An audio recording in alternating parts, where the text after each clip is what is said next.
Welcome to George H. Smith's Excursions into Libertarian Thought, a production of Libertarianism.org and the Cato Institute, narrated by James Foster. Introducing Anarchism and Justice by Roy A. Childs, Jr., Part 3. Every reader is aware of the strong negative reactions evoked in most people when they hear the words anarchy, anarchism, and anarchist. More often than not, anarchy has functioned in philosophy as the political equivalent of hell, a model of unending and unendurable social agony, a perpetual war of every man against every man, as Thomas Hobbes put it in his famous account of the anarchistic state of nature.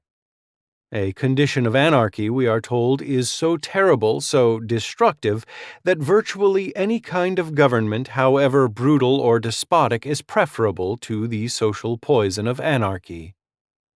It is for this reason that readers unfamiliar with the early anarchist writings of Roy Childs may be reluctant to take his arguments seriously if they read them at all. This dismissal is more likely to occur now than when his articles were written, 1968 to 1975, an era when the libertarian movement was in its formative stage and had little to lose politically speaking. But now that libertarian ideas have become more respectable, and now that many respectable people, including politicians, columnists, and media commentators, call themselves libertarians, the professional and political risks involved in discussing the anarchistic implications of libertarian theory can be considerable. Despite these risks, I strongly recommend that all libertarians read what Roy had to say about anarchism, even if they must do so at night under the sheets with a flashlight. The interest of Roy Childs in anarchism was no mere exercise in radical chic.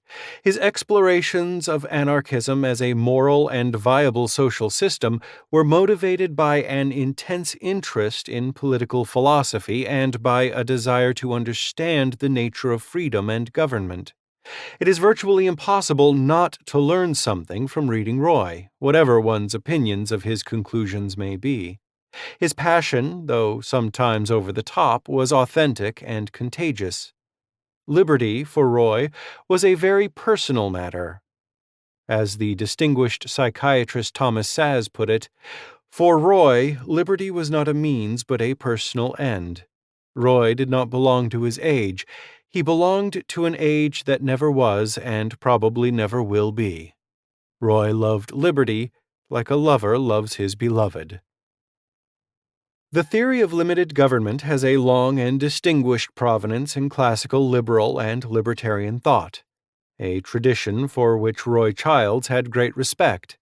It was because Roy agreed with Ayn Rand about the need for a consistent and integrated political philosophy that he attempted to apply her ideas more consistently than he believed she had, and he did so primarily by integrating her epistemological and moral theories with the anarchistic ideas of Murray Rothbard, who was also influenced by Rand. Although Rothbard was an anarchist before he came to know Rand during the 1950s, and although he disagreed with her on a number of issues, especially in matters of foreign policy and history, he was impressed, to say the least, by Rand's overall philosophy, especially her approach to epistemology and ethics.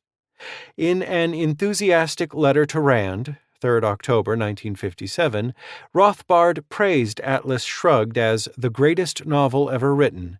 He continued, "To find one person that has carved out a completely integrated rational ethic, rational epistemology, rational psychology, and rational politics, all integrated one with the other, and then to find each with the other portrayed through characters in action is a doubly staggering event. And I am surprised that it astonishes even I, who was familiar with the general outlines of your system. What it will do to the person stumbling upon it anew I cannot imagine. For you have achieved not only the unity of principle and person, and of reason and passion, but also the unity of mind and body, matter and spirit, sex and politics. In short, to use the old Marxist phrase, the unity of theory and practice. After acknowledging Rand's enormous influence on his own thinking, Rothbard wrote, "When I first became interested in ideas, my first principle that I had from the start was a burning love of human freedom and a hatred for aggressive violence of man upon man. I always liked economics and was inclined to theory, but found in my graduate economics courses that I felt all the theories offered were dead wrong, but I could not say why. Mises' Human Action was the next great influence upon me because I found in it a great rational system of economics, each interconnected logically, each following, as in Aristotelian philosophy, from a basic and certain axiom: the existence of human beings. When I first met you many years ago, I was a follower of Mises, but unhappy about his antipathy to natural rights, which I felt was true but could not demonstrate. You introduced me to the whole field of natural rights and natural law philosophy, which I did not know existed, and month by month, working on my own as I preferred, I learned and studied the glorious natural rights tradition. I also learned from you about the existence of Aristotelian epistemology, and then I studied that and came to adopt it wholeheartedly.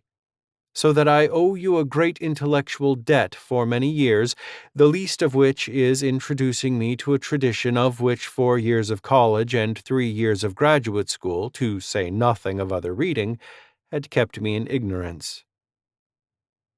In later years, after a bitter and tumultuous split with Ayn Rand and her circle, Rothbard never again acknowledged the enormous influence that Rand had on his intellectual development. On the contrary, he ridiculed Rand and her associates as an ignorant cult.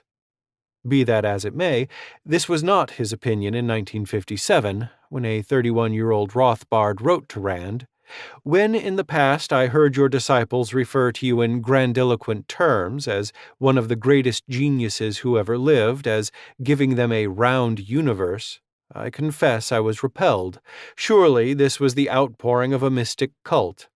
But now, upon reading Atlas Shrugged, I find I was wrong. This was not wild exaggeration, but the perception of youth. You are one of the great geniuses of the ages, and I am proud that we are friends." Roy Childs read Ayn Rand while in high school, before he read Rothbard, and her influence on him is evident in his very first articles published at age 19. The influence of Nathaniel Branden's theory of psychology is also apparent.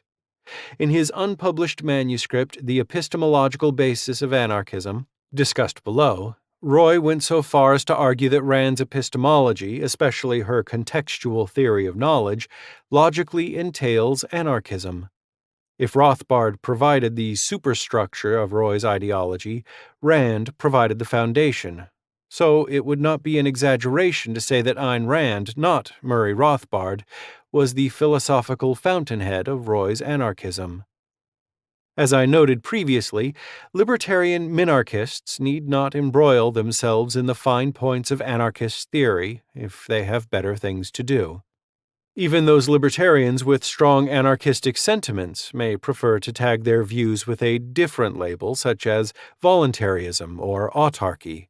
Or some libertarians may rest content with the general term libertarian and not get any more specific lest they provoke the ominous question, "Are you an anarchist?" Such embarrassments, however important they may be on a practical level, should not inhibit our investigation of what Rothbardian anarchism, as defended by Roy Childs and many others, does and does not entail. For example, contrary to what anarchism suggests to many people, Rothbardian anarchism stresses the crucial importance of the rule of law and the need to have courts of justice and other agencies to protect and enforce individual rights. The crux of the dispute between Randian minarchists and Rothbardian anarchists is whether these various agencies need to be bundled into a single monopolistic institution called government, which functions as the final arbiter and enforcer of individual rights in a given geographical area.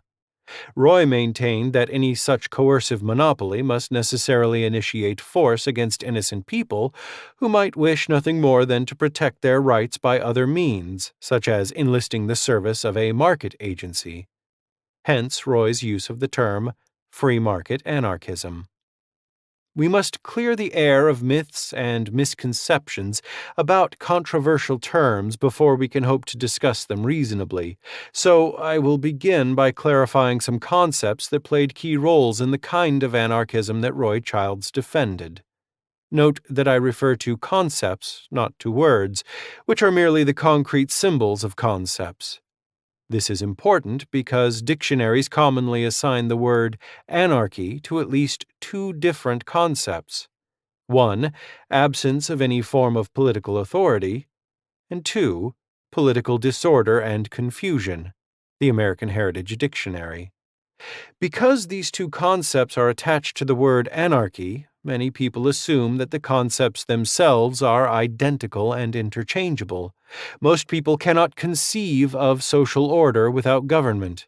They lack the appropriate concept, so they assume that anarchy always entails chaos, violence, and the like. This helps to explain how the implacable opponents of anarchy respond to an uncomfortable fact, namely that governments are the greatest perpetrators of violence and murder. To this, we are told that bad governments, or governments badly administered, tend to degenerate into anarchy. This confusion goes back at least to Aristotle. We thus have two radically different concepts: society without government and society with a bad government, which have been united by the same linguistic symbol, the same hellish word, anarchy.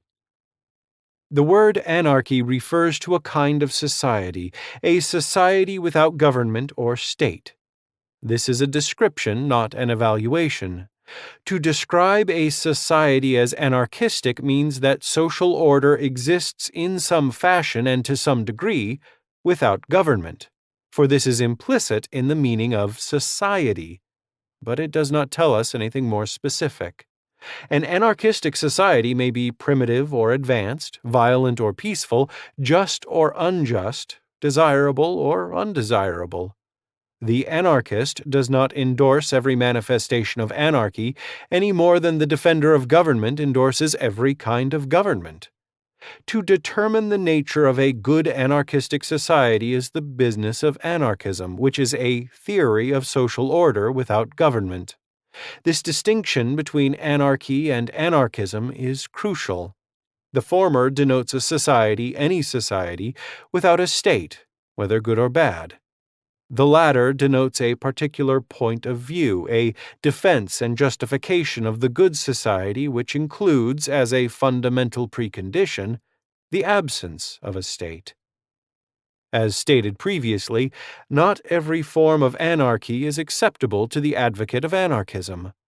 To eliminate government may remove a major source of injustice and violence in society, but this does not mean that justice and social order will automatically fill the void. In other words, anarchism regards the absence of government as a necessary but not sufficient condition of an ideal society. To summarize, anarchy is a negative term that refers to a social condition, the absence of government. Anarchism, in contrast, is a positive term, a theory of justice and social order that rejects government for moral, economic, religious, and/or social reasons. Anarchism is a theory about what ought to be, not merely a statement about what is. We can now approach the meaning of anarchist, the third term of our trinity. As indicated previously, the anarchist, qua social philosopher, subscribes to a theory of anarchism, but he does not necessarily endorse all types of anarchy. The rejection of government is not a premise from which the anarchist begins. It is a conclusion based on various ideas about human nature, moral values, social order, institutions, and political power. The label anarchist refers to a person who rejects government, but does not indicate why a person rejects government, nor does it specify what the anarchist means by government, nor does it suggest what an anarchist society would look like, its values, institutions, and so forth. Nor does it indicate how or when an anarchistic society can be brought about, if at all. Many variables and permutations are involved here, which lead to radically different kinds of anarchism. To refer merely to a society without government tells us nothing about what that society should look like. It may help to take the edge off the notion of a society without government if we briefly examine what two of America's founders, Thomas Paine and Thomas Jefferson, had to say about this notion. Thomas Paine argued that society performs for itself almost everything which is ascribed to government. Governments, so far from being always the cause or means of order, are often the destruction of it. Government is no farther necessary than to supply the few cases to which society and civilization are not conveniently competent, and instances are not wanting to show that everything which government can usefully add thereto has been performed by the common consent of society without government. To buttress his contention that government is a convenience, not a necessity, Paine observed that some American communities during the Revolution functioned quite well without any government at all. For upwards of 2 years from the commencement of the American War and to a longer period in several of the American states, there were no established forms of government. The old governments had been abolished, and the country was too much occupied in defense to employ its attention in establishing new governments. Yet, during this interval, order and harmony were preserved as inviolate as in any country in Europe. And again, during the suspension of the old governments in America, both prior to and at the breaking out of hostilities, I was struck with the order and decorum with which everything was conducted, and impressed with the idea that a little more than what society naturally performed was all the government that was necessary. The view that government is a practical convenience rather than a moral necessity was also expressed by Thomas Jefferson, especially in his numerous references to anarchistic Indian communities. A serious student of Native American culture, Jefferson attributed the highly decentralized nature of Indian communities to the circumstances of their having never submitted themselves to any laws, any coercive power, any shadow of government. Their only controls are their manners and their moral sense of right and wrong. Since Jefferson believed that freedom is best preserved in decentralized societies, he was naturally sympathetic to societies without government, as he indicated in a letter to Edward Carrington, 16th of January, 1787. I am convinced that those societies, as the Indians, which live without government, enjoy in their general mass an infinitely greater degree of happiness than those who live under the European governments. Among the former, public opinion is in the place of law, and restrains morals as powerfully as laws ever did anywhere.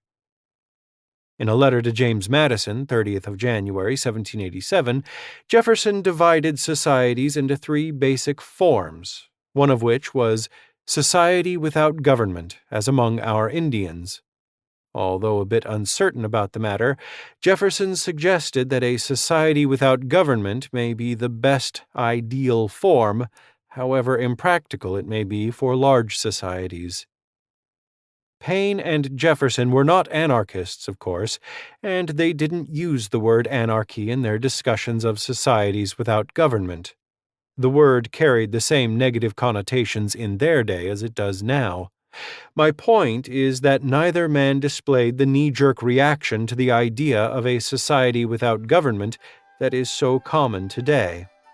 Both took the idea seriously, and both believed that societies without government are viable and even preferable in some circumstances, especially when despotism in some form is the alternative.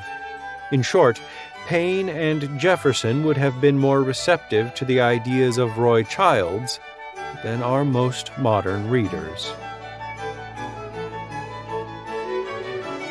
Thank you for listening to Excursions.